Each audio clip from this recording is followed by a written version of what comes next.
evening, everyone. Thank you, and welcome to our special meeting/study session today. My name is Lisa Bigford. I'm the Vice Chair of the Planning Commission. I already said welcome. Please remember to turn off your cell phones, and if you could, please, when you're speaking, pull the mic close to you so that it can be transcribed properly. I'd like to do roll call this evening. I'll start with the Planning Commission. The Chair Rosario is not here yet. Hopefully he will be here with us shortly. Commissioner Barocio.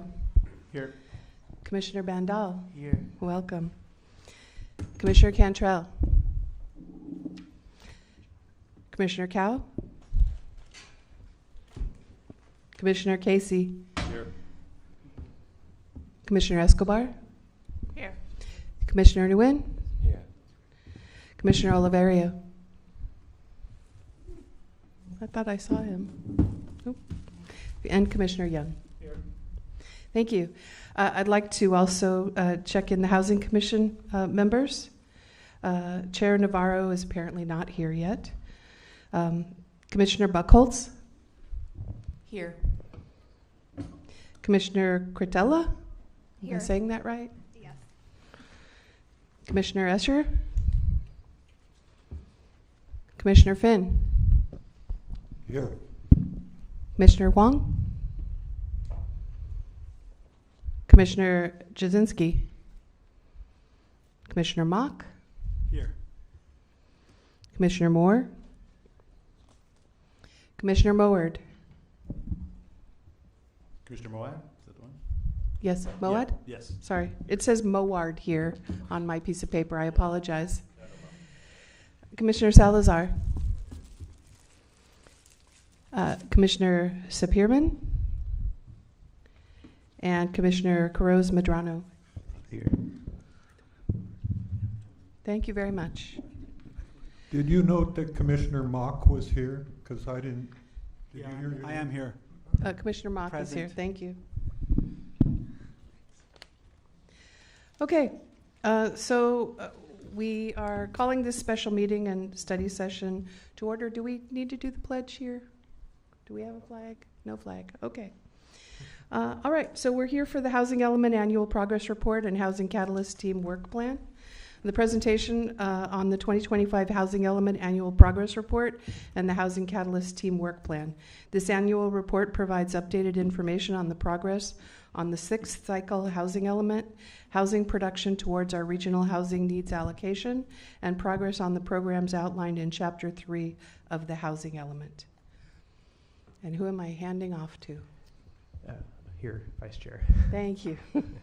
Thank you. Let me share my screen here. Jared Ferguson, Principal Planner with the Department of Planning, Building, and Code Enforcement.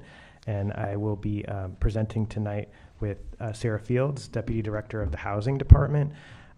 So as you noted, this is a joint session of both commissions. So this is the first time we're trying this. Typically, we have brought this item kind of individually to both commissions. So we thought this year we would try having this joint meeting and as a new way to sort of inform both commissions and have a discussion. So we will be talking to you tonight, as noted, about our Housing Catalyst Teamwork Plan, our annual progress report on our 6th cycle housing element. Sorry, let me get these to work here. Okay, so just first some background. Some of you may be aware, but I know there are new members, I think, on both commissions. So our Housing Catalyst team dates back really to 2018.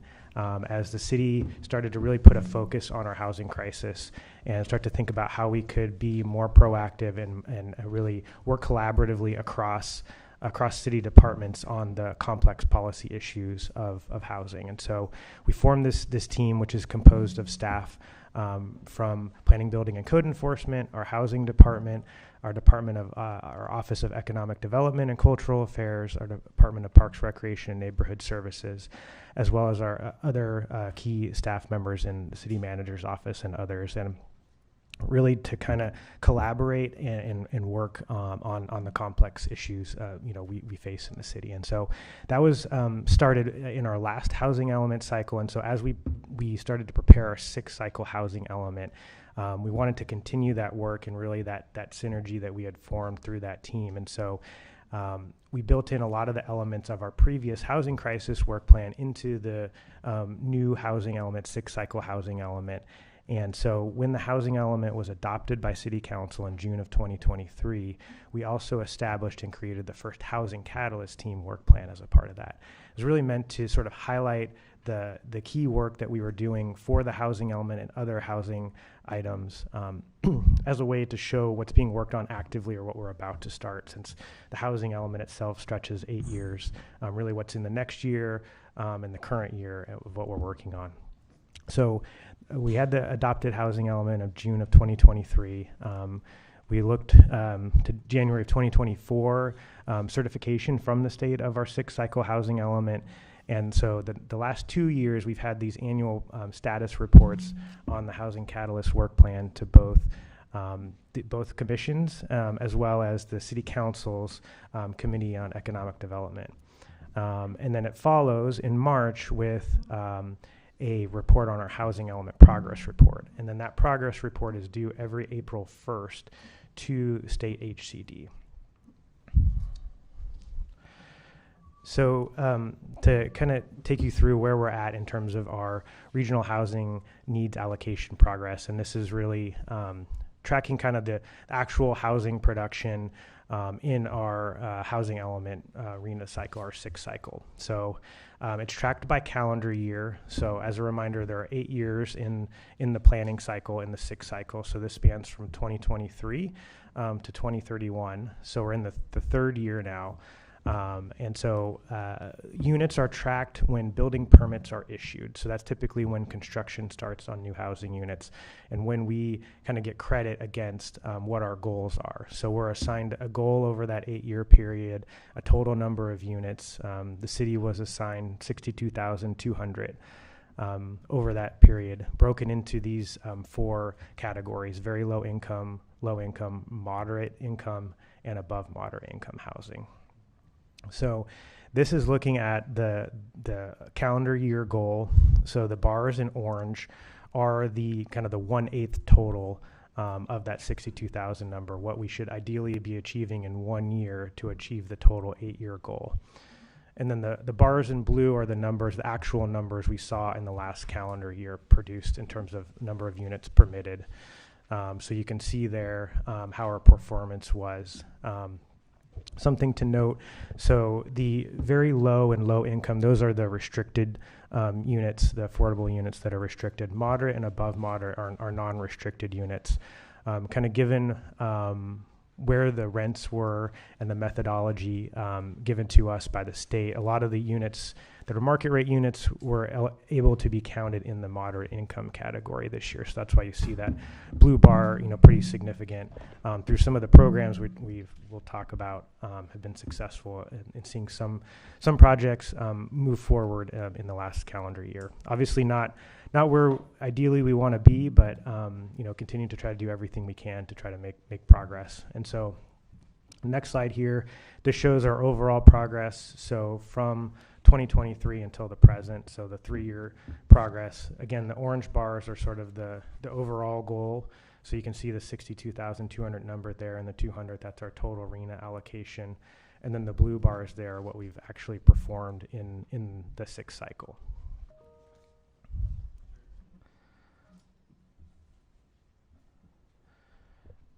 So just kind of comparing ourselves to other large jurisdictions across the state, taking a look at 2023 and 2024, since we don't have their 2025 data yet, but looking how progress has been made across the state. No city is performing, kind of where they should be or where the expectations were.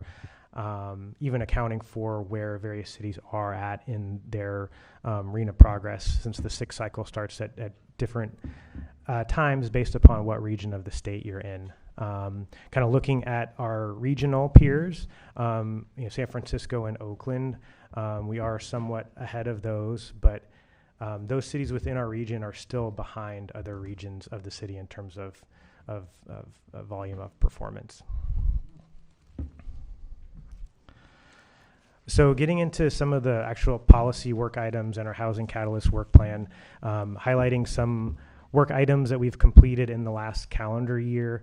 And so just to orient you on how these are referenced as well, the letter and number in parentheses you see here, that's referring to the letter and number of the program in the housing element. So item P11 was allowing additional types of housing or SB9 type housing in other areas where SB9 didn't allow that type of housing. So in historic areas and in our R2 zoning, that's what the emphasis of this work was on. And then another work item, P42, and this was making some zoning ordinance changes around group homes for 7 or more in single family neighborhoods. Kind of a very technical one, but an important program in our housing element. These were both completed in January, so just a month ago. The final approval by City Council was done, and these zoning changes did go through Planning Commission as well. So you heard this earlier, I think in December or November. And then additionally, P15, our moderate income housing strategy, was adopted by the City Council Community Economic Development Committee in May of last year. So getting into some highlights about what work we worked on last year and continue to work on this year. Obviously, a big emphasis, as many of you are well aware, for planning around housing element and Housing Catalyst work plan is our general plan for year review. And the goals of that are really to advance key policy programs in our 6th cycle housing element and to prepare ourselves for anticipating the 7th cycle housing element, and that work that'll have to be completed by January of 2031, that new housing element document. So some of the big work items contained in the 6th cycle housing element that are part of our Housing Catalyst work plan are P35, our small multifamily housing program. So this is looking at allowing potentially 4 to 10 units in lower density areas of the city that do not currently allow that type of housing. Additionally, P40, evaluating our urban village planning process. So this is looking at ways to streamline our urban village planning process to potentially unlock more sites for housing that don't currently allow it. And as the Task Force and Planning Commission is aware, these are items that we have discussed or will be discussing for small multifamily. In fact, this will be the topic of our discussion at the next Task Force meeting next Wednesday. So these are all programs that we're actively working on through this 4-year review process that are embedded in our housing element that are kind of crucial to the policies and strategies we committed to in that housing element. And the General Plan Task Force is started meeting in last October, and we'll complete that work by June of 2026. So going into some of the more specific programs, when the state approved our housing element in January of 2024, there was 130 programs and strategies in that, but in the letter that they certified our housing element, they specified some specific programs that they would be monitoring for compliance as we did our annual progress reports. And so this is a list of those programs that were named explicitly in that letter. So the first two are City Infill Housing Ministerial Approval Ordinance, or P7. That was completed, I think, the December before last, and that provides a new streamlined approval pathway for housing in our urban village growth areas. We actually had our first project entitled through that process last year, so that item is complete. Our housing balance report, I-4, was one that they mentioned that was completed previously. P4, this is around providing additional affordable housing tools for North San Jose, kind of beyond what we've already done there in terms of the overlays. We're we allow we found new sites to allow for mixed income housing projects and low income housing. We've done some evaluation of this, and I think our conclusion at this point is that based on kind of the economic factors, it doesn't really make sense, or that other tools would not be successful in sort of spurring more affordable housing there in the present environment, but something that we want to continue to evaluate based upon annual cost of development report. P9 is around encouraging affordable housing production in the Dearborn Station area. That continues to be an ongoing effort through various programs and policies.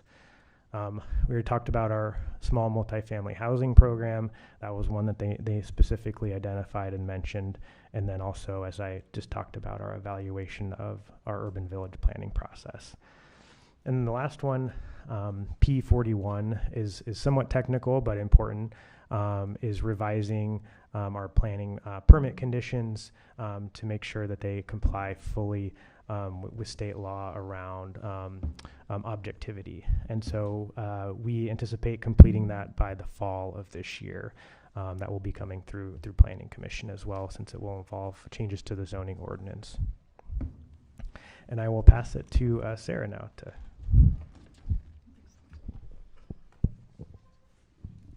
So good evening, commissioners. My name is Sarah Fields.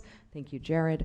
I serve as one of 3 deputy directors of the Housing Department and work with our Housing and Community Development Commission. So to continue forward, this is a look at market conditions and, frankly, the need for incentive programs because of those conditions.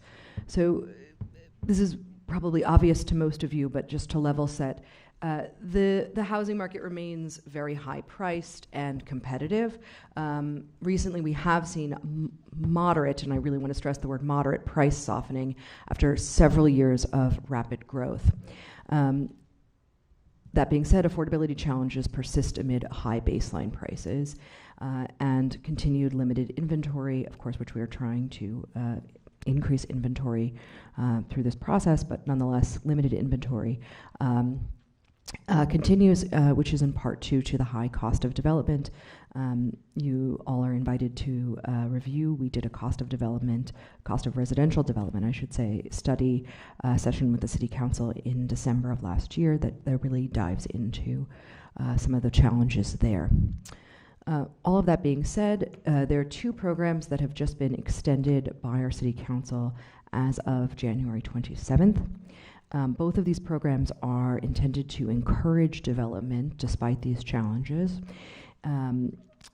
through the reducing, I should say, or elimination of certain fees and taxes for development.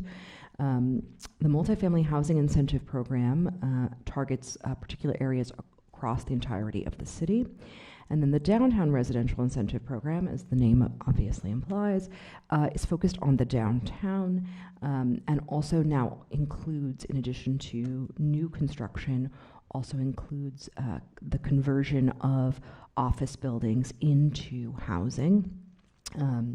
If any of you have looked outside in our downtown lately and noticed the scaffolding on the Bank of Italy building, that is our prime example of office to housing conversion.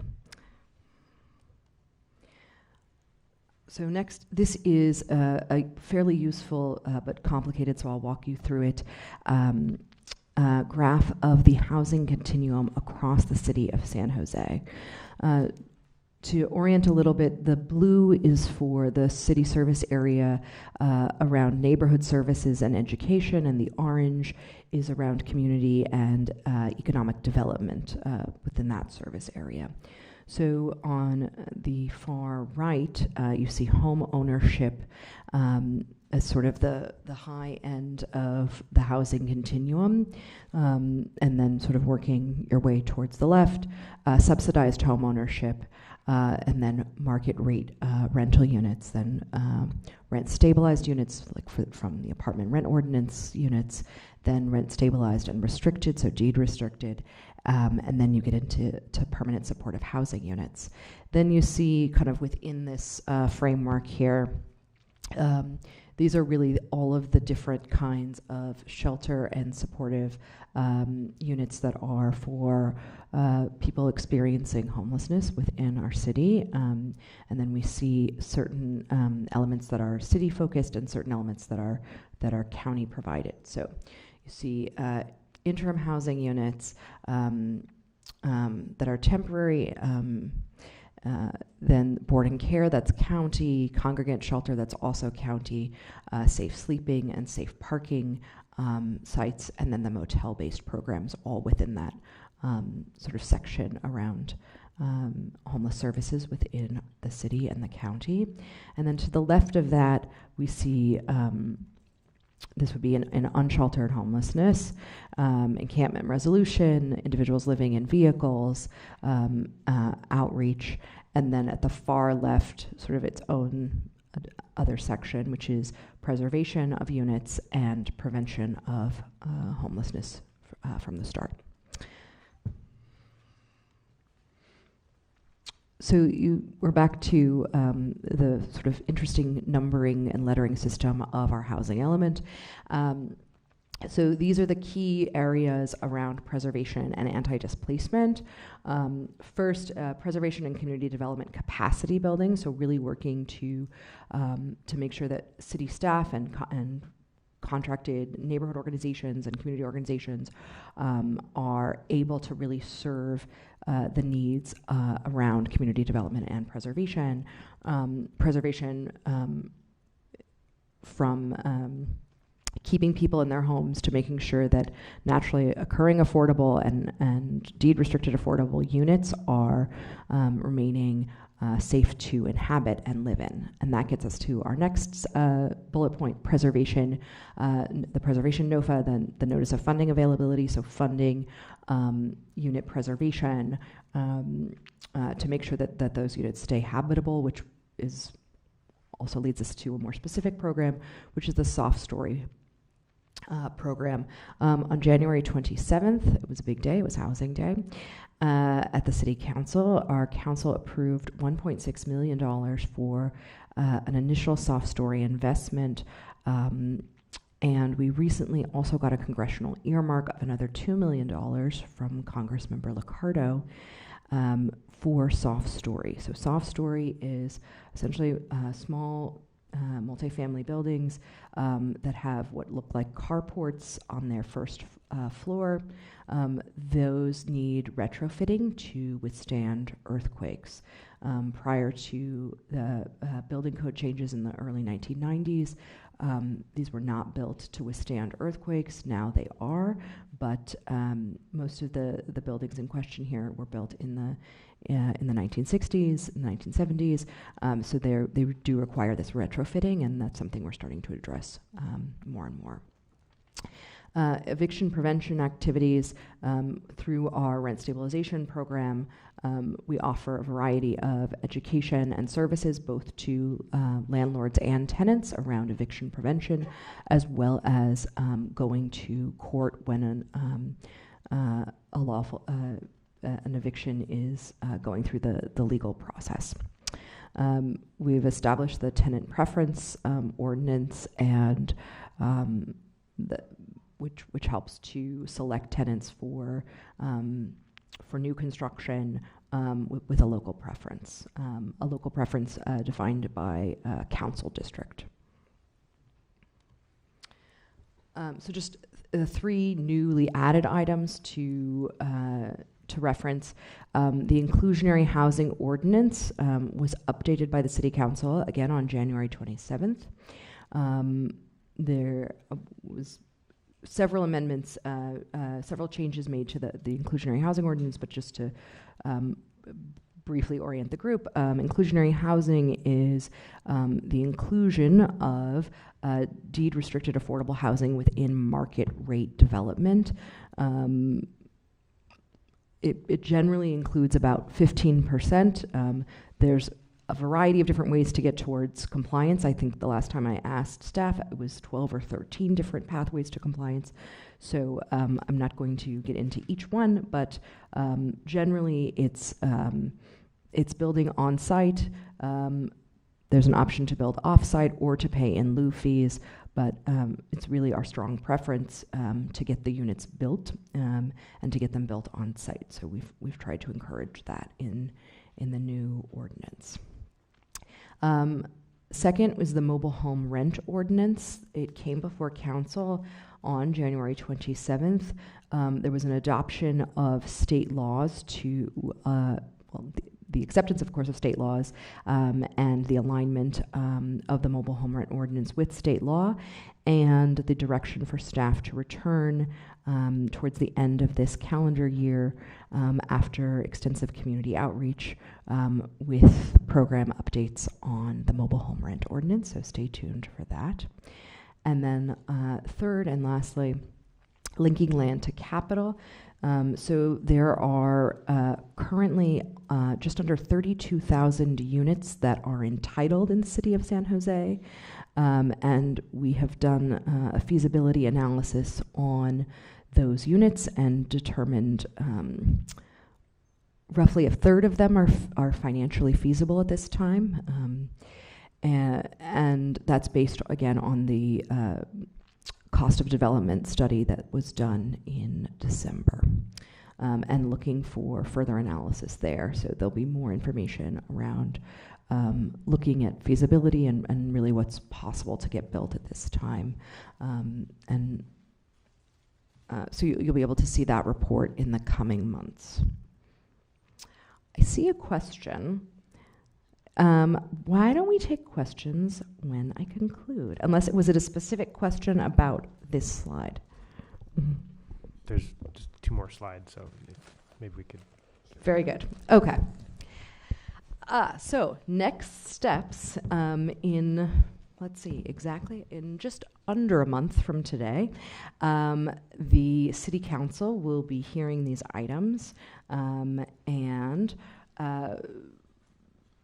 on an ongoing matter, of course, is the updates to the Housing Catalyst teamwork plan, which you can find on the dashboard that Planning, Building, and Code Enforcement keeps on their website. And I believe with that, we can take questions. Is this okay? It is on. They're always on, yeah. Thank you. Two questions, but they're really the same question. On slide 8, we talk about the affordable housing tool, which is based on the annual cost of development survey. Yeah. I'm just wondering, how useful are you finding that study for housing development? I mean, defer to housing as well, but I think we find it very useful to sort of have kind of an overall temperature check of where kind of the status of the market is, to understand what things might move or not move if we make any policy changes versus what's kind of outside our control that we don't have influence on. So in this case, on this program, it kind of contemplates, looking at, could we have a modified sort of density bonus program to encourage more affordable development? Mm-hmm. But where kind of the existing condition is, more density isn't going to help projects, pencil out. So it's not going to be a tool that's effective right now. So it in that sense, it's helpful informing this policy work, and then at a global perspective helps us sort of tailor to figure out, are there changes we could make that could help move, to anticipate to try to create more housing production. Okay, because how many 2-acre rectangular lots exist in District 6? Oh, in North San Jose, I'm sorry. 4. Yeah, there's not many in North San Jose. So how's that study useful? Well, you can't study every scenario, in a hypothetical. But that's not a scenario that exists. So why pick that scenario? Well, I think there are. I think it represents. It's hard to represent every model. I mean, you could study a lot of different. Is it 4 acres? Is it 10 acres? I think you have to pick some models, and I don't think it's an unreasonable assumption that you'd have a site of 2 acres to develop on. But we don't. In North San Jose, you mean? Yeah. Yeah. Well, again, we got a big city, you know, I understand what you're saying. It's hard to, you know, it's hard to look at that many prototypes and trying to limit the number of models I read the we look report at. and I didn't see a lot of usefulness, to be quite honest with you. Mhm. That may just be me. I don't know. But it didn't seem to represent most of San Jose. And for that reason alone, I don't know how useful that can be in making some pretty important decisions. The same question actually goes to the land linkage, entitlement and feasibility analysis. If you're using that report for feasibility analysis as some sort of linchpin, I'm just not sure how accurate you're going to get anything out of that. I don't know. I think it's a big question. So I guess that part Commissioner goes- Cottrell, can you sort of explain a little bit more about what you don't think is working in terms of the cost of development study? Well, I don't think it's based on. It's based on a unicorn. The 2-acre rectangular site with any type of density is just not. How's the cost of study based on something that rarely exists? Sure, but it does also look at a variety of different scenarios, different building types. But based on the same foundation. Is Okay. land cost not a part of the formula? No. So you don't even consider land cost? So you look at residual land value, so whatever the remainder is what can be paid for land. So the land value cost isn't factored into the analysis. So only the factor is a 2-acre rectangular site. Well, I think the challenge is there are assumptions that you have to make when you're doing a hypothetical analysis, because No, we don't have an actual specific project in their pro forma, specific details of the project, and absent that, I think you have to make some assumptions, and it's hard to pick a perfect model that's going to model every scenario. So you have to sort of hone in and take what is an average. I completely agree with you on that point. But pick one that works for the predominant of available properties, which would dictate the density, which would dictate the cost of development. Yeah. Well, I would just say too, I mean, I think what's also useful to look at is what's actually occurring too. And so we have the analysis that we've done in the hypothetical situation, and then we have real projects, right? And, we've seen through our production that there are challenges, right? And I think we've been at least somewhat successful. We had, 4 projects utilizing our incentive programs, that move forward. Which in the year before last, we had very few, kind of market rate unsubsidized projects move forward. But so that's the market telling us that what our study says is sort of, true in terms of what we're seeing actually occur, right? So in that sense, it is another check on what our report says, right? Of what's actually occurring and what we're seeing happening in the real market. Okay, all right. I'll accept that it's useful in some way. I just don't think apples and oranges generally get selected at the same time. And I think that's what we're doing. We're trying to create from a standard that doesn't actually exist. That's my belief. Maybe I'm Do you alone. have a suggestion of a different or better model? Because there would need to be yeah. a model Yeah. that we use. And so I'm curious what that model might be. So it's a basket of goods model, and it's looking at multiple configurations and doing analysis on those configurations and determine by weighting which is most likely in whatever circumstance. I don't think that study was adequate, to be quite frank with you, because it illustrates one potential model, if that's what a model is. That's how they modeled it. And it doesn't explore most of the city. That model doesn't apply to most of the city. So I just think it's inadequate. And I don't know how many decisions you can make from that.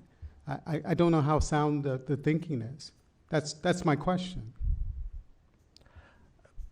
I think there's no way to perfectly model a study that's going to show you what every project's going to look like. But I think looking at hypothetical projects, prototypical projects that aren't a perfect carbon copy of what we're seeing, but do approximate what we're seeing, I think is reasonable to look at a city, especially a city of San Jose size, and looking at different areas of the city, because it does look at different areas of the city. I think it's as close as we're going to get to a decent picture of what the snapshot is, without doing very robust modeling that's centered on specific projects and sites. Okay. Yeah. Could you, sir, talk about the cuts in federal funding and how it's going to affect the housing programs for the city, as well as our nonprofit partners?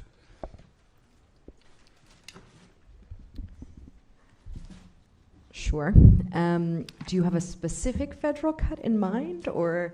I'm sorry that I have to ask that. I don't. Okay. I just, you hear a lot of talk about HUD being cut, and Yep. so, yeah. So it's a fair question. The answer sort of broadly is we hear a lot of noise, we get a lot of direction. Usually then there's some level of litigation, and then there's clarification. An example of that is on the homelessness side, HUD had changed several requirements sort of halfway through the cycle. We saw a change in application, then a rescinding of that application, and now we're waiting for more. On this side, the funding stream for our NOFAs is through loan repayment. So that is not impacted by federal dollars. These are local funds. For some of our community development block grant funding, CDBG, there was a delay in receiving those funds, and that did have an impact on on legal services that do some of our eviction prevention work. Those funds are now in place, and I can't predict the future, but it is possible that those kinds of delays could happen again. But thus far, there have been delays, lawsuits, and then the restoration of those funds. I think some of the bigger challenge here in terms of meeting our RENA is about the cost of development, and that we're looking to really, for decades, we were not building at a pace that was the answer to the housing needs of these communities, and this is a statewide challenge. And so now with these RENA numbers, they're very high, and they're trying to make up for those decades of development not keeping pace. In Jared's presentation, when we looked at slide number 5, you can see that our fellow cities are also having challenges here in keeping pace, and it's useful to remind everyone that cities are not developers. We don't build the housing, we create the conditions for the housing, and we are trying to create more and better conditions for that development. And I think that's why our number is a hint better than our neighbors, but still challenged. So the federal piece is not as much of a factor when it comes to development. It is a factor around tax credits, but there's actually quite a bit of bipartisan support around low-income housing tax credits. And so we're still seeing that kind of affordable housing, the low and extremely low-income support on the federal level. That's great to hear. Thank you. So I'd like to ask a couple questions here.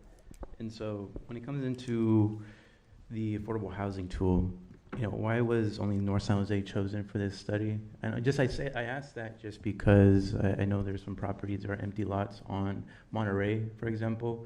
There's also some empty lots in South San Jose. So we would like to see affordable housing in all parts of the city. The reason that there's some emphasis placed on North San Jose is sort of a historical lack of production in North San Jose.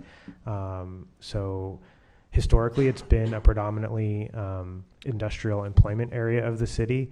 Going back to 2007, even a little bit before and into 2010, the city looked at a comprehensive update of planning efforts there, and did add capacity for 32,000 units in North San Jose. A lot of the capacity in some of the initial phases got built in 2012, 2013, 2014. And at that time, there was a goal that 20% of those units should be affordable. But because of the way that policies came out and because of other factors, only 200 or how many do you know, Ruth? 8,000 was the first, but how many out of that 8,000 were affordable? I think it was several hundred. So when we look to increase opportunity for housing in North San Jose, one of the directives was to look at ways that we could also add more affordable housing to help make up for kind of the deficiencies in the past of where we didn't meet the goals that we had set. And my follow-up is, it would be helpful to have like a summary or a memo around some of these topics to actually review as you follow through. I feel like this is a little too high level without some of those details for us to fully understand those implications or the studies that you were mentioning. But my other question around is, when you're thinking about going back to what Chuck was mentioning, do we have a standard idea of what kind of developments we're looking at, or we're also being creative in the idea of creating different types of housing or affordable housing that look different, that do accommodate the space? Because I'm sure not all of them just fit one size fits all. Yeah, so the cost of development study looked at more typical development types, so townhomes, stacked flats, a podium style, a wrap style, and a high rise. It's harder to model those newer types of affordable or not affordable housing types. We have a number of programs kind of looking at ways in which we could be sort of more creative in how we might have affordable housing, but it's harder to model in that cost study. But from a policy perspective, there are sort of areas where we're pursuing policies in terms of trying new things. I think the small multifamily proposal program is looking at how do we do smaller types of multifamily housing in areas in ways we haven't seen in the past. And so I think it's really an all of the above type of approach in terms of policy, but from more of that study analysis, we're looking at more traditional, because that's where we have the data in order to produce that type of report. Can you clarify why we're not looking at the acquisition costs in those analyses? So typically when and this is really modeled off of how folks in real estate would look at new development. First, you want to look at all your other costs in land cost, and then that tells you how much you can pay for land. So when you do a residual land study or analysis, the remainder is what you can pay for the land, and that's what you take to negotiate in terms of purchasing property. So it's not that it's not sort of factored in, it's just how you understand feasibility is done within that model. Well, it makes sense if you already have the model. I'm sure you had the residual after that model, so it gives you like a baseline of what you have left over to work with. And then I'm sure, looking at pro formas myself, that you start comparing and contrasting different models to understand what you can create an average at that point Of land of the values. costs that you could pay, that you would want to pay for that land. Because I do know that public money is, it's tight, so there's only a certain amount of cost that you can pay for that. That's the same as the speculative market price. Sorry, could you clarify your question? No, that was just a statement. Okay, But my okay, other question okay. is, are we looking at models like cooperatives, limited equity housing co-ops, like collectively own options around home ownership instead of just building rental units? Given the fact that rental units, and we all know that affordable housing is not affordable at the end of the day, and so offering the opportunity to actually own instead of just renting this whole cycle, because no one has something to show for it when they rent for 20 years. Yeah, that's certainly something that's being explored. I will say, though, affordable homeownership has been a consistent challenge in terms of, frankly, working with developers to make that work. Generally, with affordable projects, when they're almost always rental. It's how they pencil, but it's certainly something that we would like to look into and explore more. If you all saw earlier today, the Silicon Valley Index for this year came out that showed that first-time home ownership is down significantly in this area, and that's within market rate, and that's an ongoing challenge that we're seeing in the region. The South Bay Community Land Trust has a project with the housing department, and that's certainly a model that if that project is successful, that could be further explored. Yeah, and my last question here, or more of a statement actually, is I know that New York actually has a department that supports the creation of community-owned or collectively owned cooperative housing. And so they offer technical assistance, also offer financial support. So that seems that's something that we should explore some more. And I'm sure that, as a commissioner, I can give you all suggestions and shoot over any reports that can actually support that. But actually just thought of another question. So when we're thinking about SB 9 and we're thinking about single family homes, like in order for us to do that, like is there a study, is that also included in the North San Jose study, is the conversion of single family homes using SB 9? So Jared can tell you we've very little participation in SB 9. What is the permitting? So that small multifamily program is really looking at ways in which the city could kind of expand upon what SB 9 does and what other state law does, such as SB 1123, and allowing, like I said, up 4 to 10 units on properties such as single family throughout the city potentially. So it's that sort of is our effort in terms of looking at how we could expand or create policies to sort of continue to see growth in that SB 9. But as Sarah's suggesting, the number of units that we've seen from that so far has been somewhat limited. So You said it was SB 11? SB 1123 is another law that took effect in July, and it allows up to 10 units on vacant or uninhabitable single-family lots or multifamily lots. And so through some of those changes, that does create another sort of pathway for folks to develop on single-family. But I will remind everyone, looking at the cost of development, even with a small multifamily, it can be very expensive. You would need the startup costs to get there. So we're seeing a few dozen applications, citywide. Just my last thought on that is more around scattered site projects. That's something that other cities here in, EPA is actually doing that. EPA can do. They're looking at scattered site projects, so that may be something that we can explore some more. I have a question. Hey, Jared.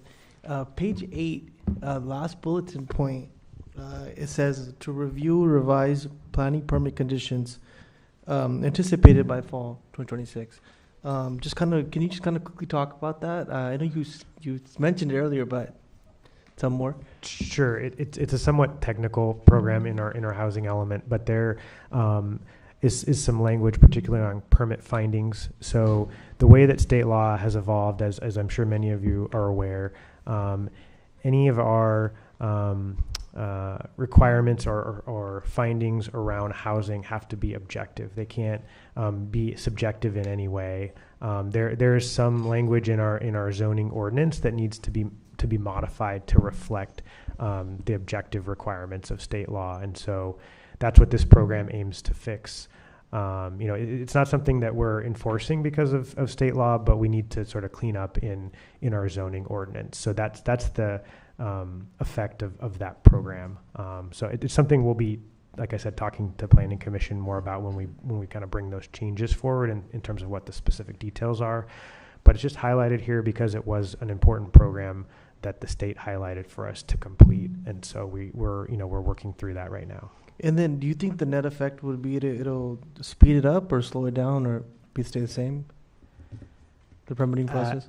It's a somewhat neutral program. It's Okay. really to make sure that we're complying with the rules and of state law. So Okay, and then I got one for Sarah. Sarah, you briefly mentioned the office to residential conversion. When was that passed? Was that last year, I believe, right? It's pretty recent? No, it was January 27th, 2026. It was Okay. just added into the downtown residential incentive program. Mhm. So included within that program now is also the office to residential conversion in the downtown corridor. Gotcha. Okay, so it's pretty recent. So within the last 45 days, how many applications have we gotten? And how's the program going so far? Okay, so there's, I believe, 4 buildings in the pipeline for the program. And then how many office? Actually, I can just check this online. Thank you. Okay. I will just say, sorry, for the previous commissioner, if you go and check the memo for this, it gives you the specific buildings and addresses within the program. So if you go to the January 27th council meeting, you'll find the information. One last comment. Beautiful presentation by you both. I think it would be really useful if we can get these slides beforehand coming into the meeting. Because, I checked the agenda. I messaged our chair today as well. It kind of, so we can ask a little bit more better questions and have a better understanding. If you guys could send that next time, perhaps. yeah, I understand. I hear you. Yeah. Thank you. I appreciate the feedback. Ruben had the same question. Yeah, I was kind of going along that. Did you actually send the report and the plan to any of us here? I apologize, guys. I don't know if I missed it or not. Was it actually sent out for us No, to actually so review beforehand? it's a study session. So it was just the description of kind of what we're talking about today. I think if we do this joint format again, so Monday was the city council committee meeting, and I think what we can do next time, and I think what we could plan to do is if we do the same staging of like a Monday then a Wednesday, is what we should have prepared you with is sending you the report that went to that committee on Monday, that was written to that committee, that has more detail, and then try to get you the slides earlier. So that was, and after this we can share that full memo. It's published on the committee meeting agenda for Monday, but that's what we should have sent. So Yeah, I went online and didn't see the report, the full report, because I'm assuming that's what these letters R13 as. Is that a reference to? Those are references to the specific housing element programs. So if you go in chapter 3 of our housing element, they're all numbered, and we've carried that numbering over to our housing catalyst work plan as well, but it chases the route back to the housing element itself. Okay. They're administrative categories. Okay, got it. Yeah, because I was wondering if on the housing continuum page, we see here unit preservation, unhoused outreach, encampment resolutions. Do we have, or is there a report, and can you send us a report, all the dollar amounts tied to this, like unit preservation, encampment resolution? Yeah, Chair Navarro, the city's budget is a public document, and you can look at any fiscal year's operating budget and go to the housing section. I believe for the last year it was around page 596. Sorry. The find feature in the PDF will be your friend. But these are publicly available documents, and so you can find. It's surprisingly easy to read through. I know it's a very long document, but it's not too hard to navigate if you're someone who can navigate through a PDF, and you can look through all the different items of line items of funding for the housing department there. And it's break up by these type of categories exactly. They're not going to be word for word, but they will be close. And if you have additional questions after looking at the budget, you're welcome to contact our office. Okay, thank you. The easiest way is probably to just use AI and ask the question, load the document in, and then just ask the questions that you want. Probably, yeah. I can't guarantee that that will get you an accurate answer, though. Yep. Okay. But that will give you a quick answer that will be probably close. Got it. Thank you. What are can you explain what cities like San Diego and Sacramento are doing to get up to 25% of their RHNA numbers? This is a very important point. So if you look at that slide,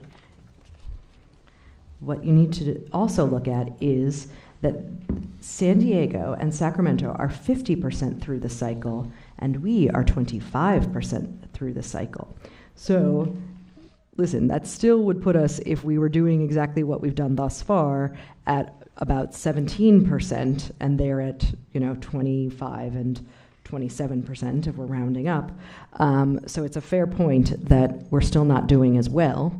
I would say a few things. One is the cost of development is less there. There's also more available land in both of those cities. Sacramento, though, is doing really quite a lot. I will say typically San Jose and San Diego are usually quite comparable in terms of size. We're similarly sort of large geographic footprints and a mix of urban and suburban. But still, it is, the cost of living is less in San Diego. The cost of labor is less. So that's part of it. But perhaps Jared has some more if you've spoken to these cities lately. It's a variety of factors. Sacramento and San Diego both have their own kind of version of small multifamily that they've already implemented. Sacramento's was in 2024. San Diego has what they call their ADU density bonus program, I believe is the name. But it does a similar approach to looking at how to sort of add more units in certain single family neighborhoods. So our programs, we're looking, kind of at some of the things that they had done, kind of going before us. So we're trying to emulate some of what they're doing and obviously trying to learn from their successes, but some of the challenges, as we're seeing, as Sarah alludes to, are somewhat regional that we've seen in the cost development, both for when we look at market rate, but also when we look at affordable housing as well. So that was one of the analysis done in the affordable housing portion of the cost development report, looking at how the cost of affordable projects are. And for those, we have the actual numbers of those projects, because they submit those numbers directly when they apply for tax credits, and we can see there that there is a difference in terms of cost, and it does have a material impact in terms of what's able to move forward into construction, both for market rate and affordable. Is the biggest factor labor costs? It's one of the factors. I don't know if it's the largest. I don't know what it's materials, it's labor. It's definitely what near the top. I don't know how it would stack precisely, but it's definitely a significant factor. Are the ADU programs in those cities, specifically San Diego, yielding significantly better results than the program we have here in San Jose? Well, we haven't done it yet, right? So that's trying to get to our small multifamily program and get that done. It's been mixed success. I think the San Diego one, they call it an ADU program, but it's really around adding more units. It's kind of a unique one. It's been fairly successful. I don't, how much it's added to those numbers. It's in Sacramento. I know it's just been since 2024.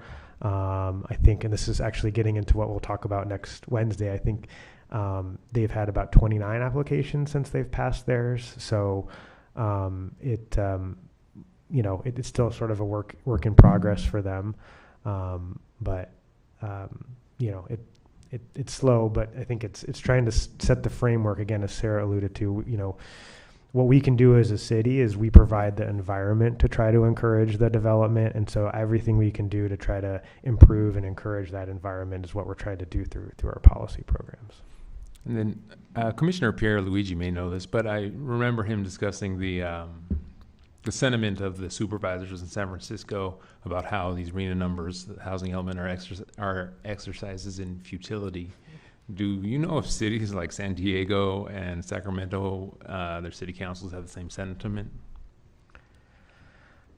I don't know I haven't tracked their specific comments. I mean, I think, what I can say from conversations at a staff level, is I think we're all in a similar situation where we're kind of doing the best that we can and trying to, stick. I mean, at the end of the day, this is what we've been assigned through the state and what we have an obligation to try to fulfill through our housing element.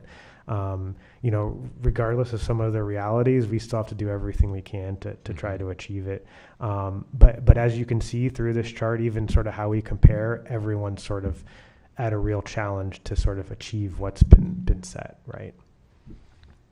Just as a time check, it's 6:33, and we do have 2 comments from the public. Does any other commissioner have anything they'd like to add quickly? Just one quick point. I'm happy to go whenever it's possible. Commissioner Sure, I have a couple of clarifying questions. Thank you for the presentation. First question, you mentioned that it sounds like SB 9 uptake is pretty low. Are there any strategies at either the city or state level on trying to increase the uptake of SB 9? I just want to say, some of the challenge is that for SB 9, you have to have the owner living on site to be able to do the lot split. And so while there was initially, many developers who were interested in doing a lot split and developing, because of restrictions within the law, it's fairly narrow in its application. Yeah, no, I just to add to that too, I think that's where we're sort of honing in on our own program, is how we could create our own program that tries to maybe take out some of the parts of SB 9 that haven't made it successful.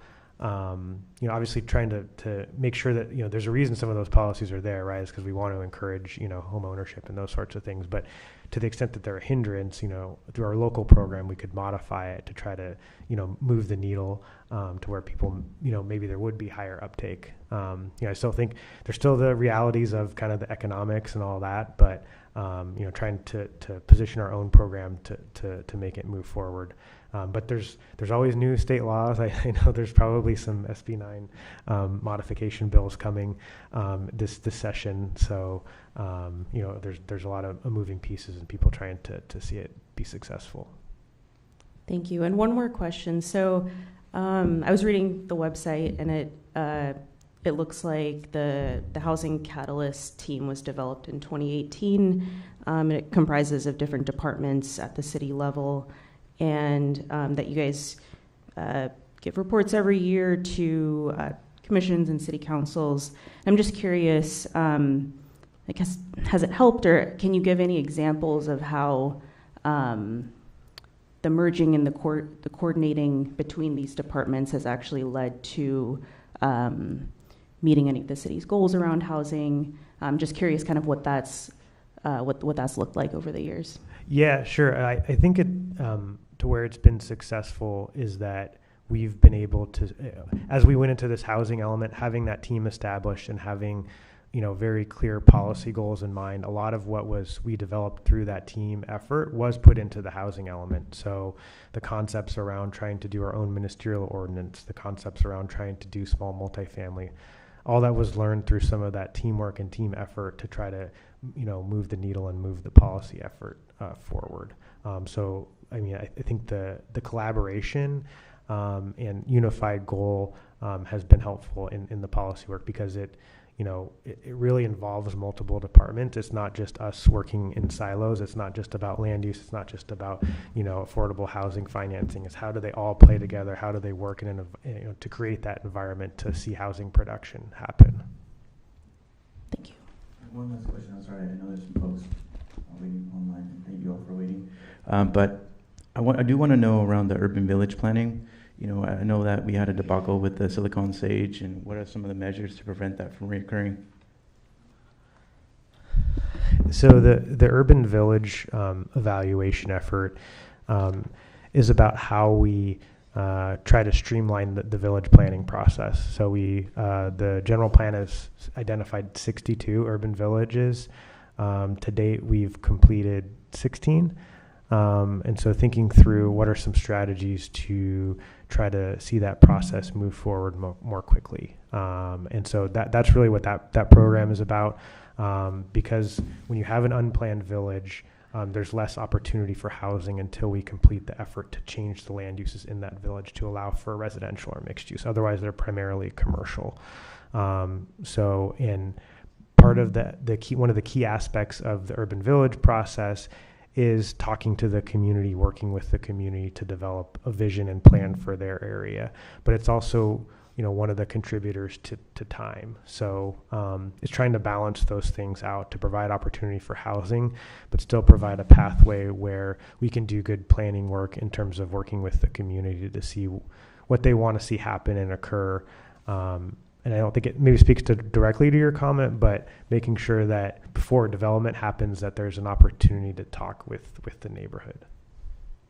Yeah, if I can get an email, we can follow up offline just to make sure that there is like some prerequisites, and even during the process or some check-ins, I'm sure, just for me to familiarize myself more with that process and just making sure that it doesn't happen again. Yeah, definitely, and happy to send some additional information on the urban, what we're talking about in terms of urban village work. So. All right, we have roughly 10 minutes left. Yes, Commissioner Oliverio. Yeah. Lots to say here, and don't have the time to do it, but thanks for the presentation. And I think the SB 9 adoption, I think, is just a matter of time and lower interest rates. I think SB 9 was passed at a time where really nothing was getting built, and it just takes a while for people to wake up and see that they can do things differently. And then I would just have the staff, maybe before the next general plan meeting where we're talking about the next topic, you might want to check in about the city of San Diego, because the San Diego Tribune says that after a 7-hour meeting, they pulled back a lot of the incentives in the ADU program because they became too controversial in the neighborhood. And as staff is looking to do something, you may want to look at that as a case to say, maybe not that, maybe something different, et cetera. Yes, I think the way that and this is something we could talk about on Wednesday too, is kind of what they were looking at is we've sort of kept that in mind in terms of how theirs allows a lot kind of more growth and density through the bonus than I think what we're going to propose. So definitely hear you on that. Yeah. And always interested in learning from our neighbors across the state. One quick question, promise, and then one comment. So the comment is, what would be helpful is one, to send the document ahead of time, definitely. Yes, that's understood. And then the second thing that would be helpful is, at least a footnote or some reference to where to find these, because they're large blocks of information, just a sentence that can't adequately describe what you're really trying to get to. It would be great just to have links to those items so that we could just get to them quickly. If possible. Yeah, no, understood completely. And if we share the report from the committee, it will be more apparent. So I understand where you're coming from totally. Yeah. And then the last thing is a kind of an interesting question. It's a more up to the moment question. The linkage land to capital entitlement feasibility analysis. What would that encompass, and would that have prevented the kind of moral hazard we have right now with the FEB downtown, the building, the FEB? I'm not sure what you mean by moral hazard. Well, the building went into receivership after less than a year of occupancy. Seems like some sort of hazard to me. Well, more on that building in the coming months, but I think the feasibility study is really looking at, there's tens of thousands of units entitled, that will be entitled through the end of this current calendar year. What's the likelihood of construction of those units based on economic analysis? And are there things the city can do to make those units more feasible? Or, are these really efforts that are outside of the control of the city? We only have so much that we can do, but there's a lot that we can do. Is there, are there development agreements that we can consider? Are there fees or charges that we can reduce or eliminate? Should we be targeting particular geographies? I think all of these are important questions to be asking, and we'll go into that full analysis of currently entitled units. Would that include the actual project feasibility in terms of cost of units, number of units, cost of money? Would it go that deep, or would it be a little bit I can't speak to that level of detail because the report is not yet done. Well, shouldn't you know that before you write the report? So I, Sarah Fields, am not writing the report, I'm not so I saying don't you. know all the particular That's a data royal points. you. Sorry. Whoever's writing the report. Yes, I'm sure. Yes, absolutely. All right, And I Commissioner appreciate the Cantrell, we feedback. do have a meeting at 7 o'clock, and we're going to I need to give understand, the. but that's an important question because we're about to subsidize a building that was not well formulated in its cost per unit in square foot. So that's not on the agenda this evening. Actually, it is because I just put it on. So what I'm saying is that that's important for us because we are Commissioner about to Cantrell. approach a moral hazard of taking city money to bail out a new development. That's a moral hazard. Commissioner Cantrell, you know that that's not how we put something on the agenda. I understand, but I want to be clear that I'm asking a question, and I understand that maybe you don't want to or can't answer, but don't tell me I don't have a right to ask. I think we have a quick comment from one or two of the planning commissioners, but we do need to get to public comment, and we do need to be in the next room as soon as possible. Point of order. I don't understand. At the Housing Commission, we keep going until all the questions are answered. I've never been to a planning commission meeting, so I'm not sure how you agendize these, but there seems to be a lot more questions that need to be answered, and you're saying we're going to cut the meeting off before those questions are answered. Is that what you're saying?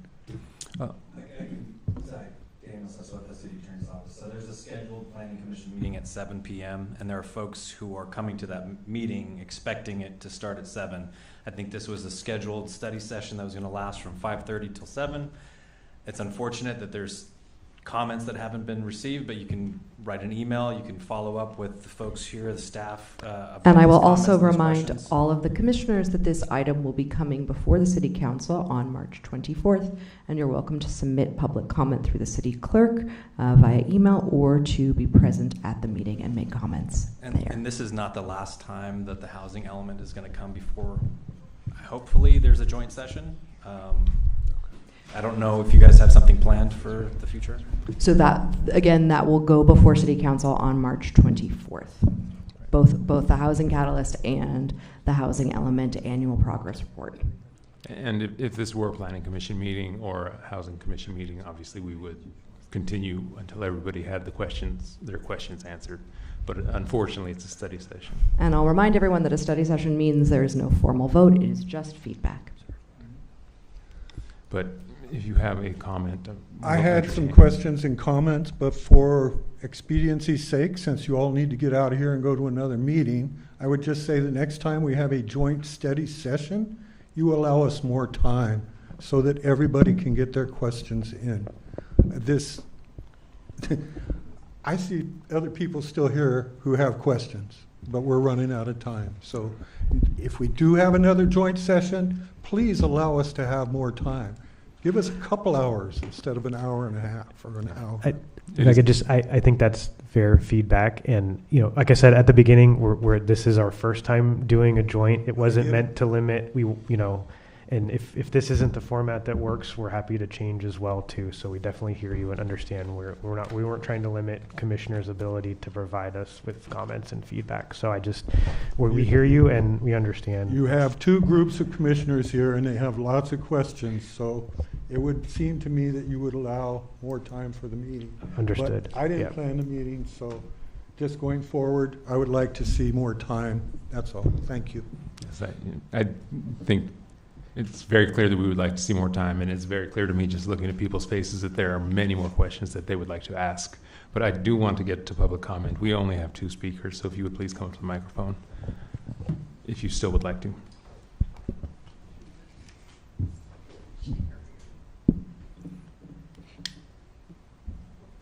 It's right there. Right there.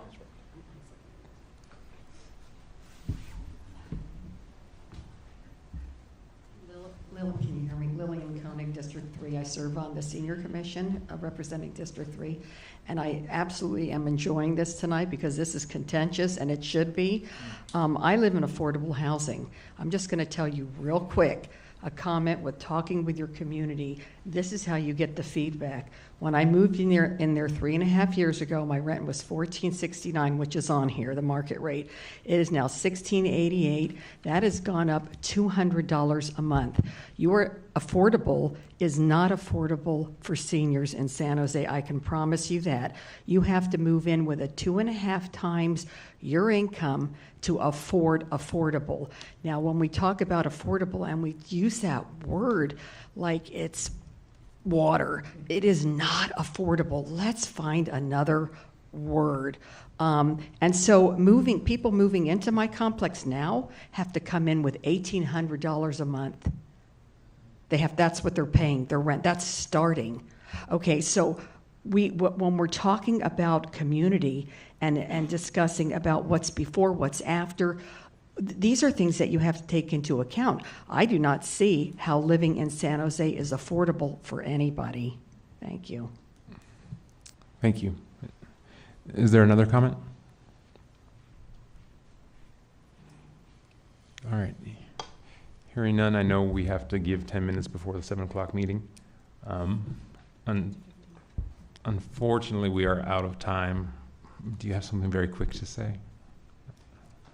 Commissioner? Okay. I was just going to ask like 2 quick questions. Maybe next time we can share time. All right. On page 10, about subsidized home ownership, when did that begin and how would a person know about it? Yeah, so the question was about subsidized home ownership. When such an opportunity exists, how would you find out about it? So through the housing department website, you can apply for affordable housing. If and when there's ever an opportunity for affordable or subsidized home ownership, those same opportunities would be available. There would be income verification, area median income levels set, and we can talk about it more at a future HCDC meeting. All right. And then one other question, as far as like the urban village, I lived on San Carlos, 1530 West San Carlos. For 10 years, it was my first stable housing in my whole life, where I had other 8 units, individual units. I found a place right away with a nice landlord, but the rest of the people were not so lucky. One of them passed away last year. Several of them got arrested for mental health issues. One lady moved every year in her 70s, and the place is still there. Nothing began. The work hasn't begun. The anti-displacement assistance was never available to none of these people, and they moved during COVID. So it was just my experience. Okay. Obviously, I'm sorry to hear that. And if anyone is questioning whether they qualify for displacement or relocation assistance, they should call the housing department, and we'll connect you with our rent stabilization team to verify eligibility. Thank you. That was brief. Thank you very much. All right, with that, we'll adjourn the study session and prepare for the Planning Commission Are you meeting. going next door?